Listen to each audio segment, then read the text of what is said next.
ಕೋಟಿನ ನಾವು ಇವತ್ತು ಸಾಲ ಕೊಟ್ಟಿದ್ದೀವಿ. ಈಗ ಇನ್ನೂ ಹೆಚ್ಚಿನ ರೀತಿಯ ಸಾಲ ಕೊಡಿಸೋಕ್ಕೆ ನಾವು ಪ್ರಯತ್ನ ಪಡ್ತೀವಿ.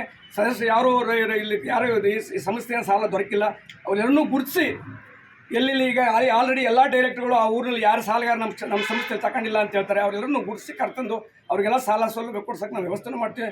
ಮತ್ತು ಯಾವುದೇ ಆಹಾರ ಧಾನ್ಯಗಳಾಗಲಿ ಯಾವುದೇ ಇದರಲ್ಲಾಗಲಿ ಲೋಪದೋಷವಾಗಿ ನಾವು ನಡೆಸೋಗ್ತೀವಿ. ಮತ್ತು ಯಾರಿಗೂ ಈ ಸೊಸೈಟಿಯಿಂದ ಬೇಕಾದಷ್ಟು ಸಾಲ ಮನ್ನಾ ಯೋಜನೆ ದೊರೆತಿದೆ. ಮುಂದೆ ಏನಾದ್ರು ಅನುಕೂಲ ಆಗಲಿ ಅಂತೇಳಿ ಇರ್ತಕ್ಕಂಥ ಎಲ್ಲ ಡೈರೆಕ್ಟರ್ಗಳು ಎಲ್ಲ ಊರಿನಲ್ಲಿ ಯಾರೋ ಸಾಲಗಾರ ನಮ್ಮ ಸೊಸೈಟಿ ಸಾಲ ತಕ್ಕಂಥ ಸಾಲಗಾರರಿರ್ತಾರೆ ಅಂತ ಗುರುತಿಸಿ ರೈತ ಬಂಧುಗಳು ಗುರುತಿಸಿ ಇಲ್ಲಿ ಕರ್ತಂದು ಅವರಿಗೆ ನಾವು ಸದಸ್ಯರನ್ನು ಮಾಡಿ ಅವರಿಗೆ ನಾವು ಇನ್ನು 5 ವರ್ಷದಲ್ಲಿ ಈಗ 1995 ಜನಗಳ ಸಾಲ ಕೊಟ್ಟಿದ್ದೀವಿ. ಇನ್ನೂ ಒಂದು 500 ರಿಂದ 600 ಜನಗಳ ಸಾಲ ಸೌಲಭ್ಯ ಕೊಡೋಕ್ಕೆ ನಾವು ಮನಸ್ಸು ಮಾಡಿ ನಾವು ಆಡಳಿತ ಮಂಡಳಿರು ಎಲ್ಲರೂ ಸಹಕಾರ ತಗೊಂಡು ನಾವು ಮಾಡಿಸ್ತೀವಿ ಅಂತೇಳಿ ಮತ್ತು ಯಾವುದೇ ಲೋಪದೋಷ ಆಗದ ರೀತಿ ನಡೆಸ್ಕೊಂಡು ಹೋಗ್ತೀವಿ ಅಂತೇಳಿ ನಾನು ದೇವರಲ್ಲಿ ಪ್ರಮಾಣ ಮಾಡಿ ನಾನು ಹೇಳ್ತಾ ಇದ್ದೀನಿ. ಅಲ್ಲ ಪರ್ಯಾಯವಾಗಿ ಅಂದ್ರೆ ಏನಾಗ್ತದೆ ಅದು ಇಲ್ಲಿಂದ ಹಾಗೆ ಬಂದ್ಬಿಟ್ಟದು. ನಾವು ಅದನ್ನು ಈಗ ಫುಡ್ ಇನ್ಸ್ಪೆಕ್ಟ್ರು ಮತ್ತು ಎಲ್ರಿಗೂ ಹೇಳಿದ್ವಿ. ಏನಾದರೂ ಇವತ್ತು ಆ ಕ್ಷೇತ್ರದ MLA ಅವರನ್ನ ನಾವು ಅವ್ರಿಗೊಂದು ಮನವಿ ಕೊಡ್ತೀವಿ.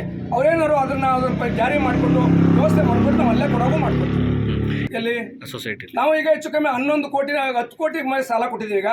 ಈಗ ಇನ್ನೂ ಒಂದು 120 ಜನಕ್ಕೆ 1,20,00,000 ಶಾಂಕ್ಷನ್ ಆಗಿದೆ, ಬಟ್ ಬಿಡುಗಡೆ ಆಗಿಲ್ಲ. ಕಾರಣಾಂತರದಿಂದ ಆಡಳಿತ ಮಂಡಳಿಯಲ್ಲಿ ಹೋಗ್ತು ಸರ್ಕಾರ ಅದನ್ನು ದುಡ್ಡು ಬಿಡುಗಡೆ ಮಾಡೋ ಅತಿ ಶೀಘ್ರದಲ್ಲೇ ಈ ತಿಂಗಳಲ್ಲೇ ನಾವು ಆಡಳಿತ ಮಂಡಳಿಯವರು ಅಧ್ಯಕ್ಷರು ನಾನು ಮತ್ತು ಉಪಾಧ್ಯಕ್ಷರು ಸದಸ್ಯರೆಲ್ಲ ಒಗ್ಗೂಡಿ ಇವತ್ತು ಅದು ಕೊಡಿಸೋಕೆ ವ್ಯವಸ್ಥೆ ಮಾಡ್ತೀವಿ. ಮತ್ತು ಎಲ್ರಿಗೂ ನಾವು ಯಾವುದೇ ರೀತಿಯಲ್ಲಿ ಲೋಪ ಆಗದಲ್ಲಿ ವ್ಯವಸ್ಥೆ ಮಾಡ್ಕೊಂಡು ಹೋಗ್ತೀವಿ ಅಂತೇಳಿ ಭರವಸೆ ಕೊಡ್ತೀವಿ. ನಾನು ಹೇಳೋದಲ್ಲ ಎಲ್ಲರೂ ಸಹಕಾರ ಕೊಟ್ಟು ಸಮಾನತೆ ಎಲ್ಲರೂ ಆಯ್ಕೆ ಮಾಡಿದ್ದಾರೆ. ಯಾವುದೇ ನಾನು ಹೆಚ್ಚು ಬೇರೆ ವಿಚಾರ ನಾನು ಮಾತಾಡೋಕೆ ಇಷ್ಟಪಡಲ್ಲ. ಮಾತಾಡಬೇಕು ಅನ್ನೋ ಆಸೆ ಇತ್ತು, ಅದು ನನ್ನ ಬಾಯಿ ಕಟ್ಟಾಗಿದ್ರೆ ನಾನು ಮಾತಾಡೋಕೆ ಹೋಗಲ್ಲ. ನಾವು ಮತ್ತೆ ಅವ್ರು ಹೇಳಿದ್ದಾರೆ ನಮಗೆ ಒಂದು ಮೇಲ್ಗಡೆ ಒಂದು ಕಟ್ಟಡ ಮಾಡಿಕೊಡಿ, ಬ್ಯಾಂಕ್ನಲ್ಲಿಗೆ ಶಿಫ್ಟ್ ಮಾಡ್ತೀವಿ, ನಿಮಗೆ ಸಂಪನ್ಮೂಲನೂ ಜಾಸ್ತಿ ಆಗ್ತಂತೆ. ಅದಕ್ಕೂ ನಾವು ಆಡಳಿತ ಮಂಡಳಿ ಸೇರಿ ಮತ್ತು ಎಲ್ಲರ ಜೊತೆ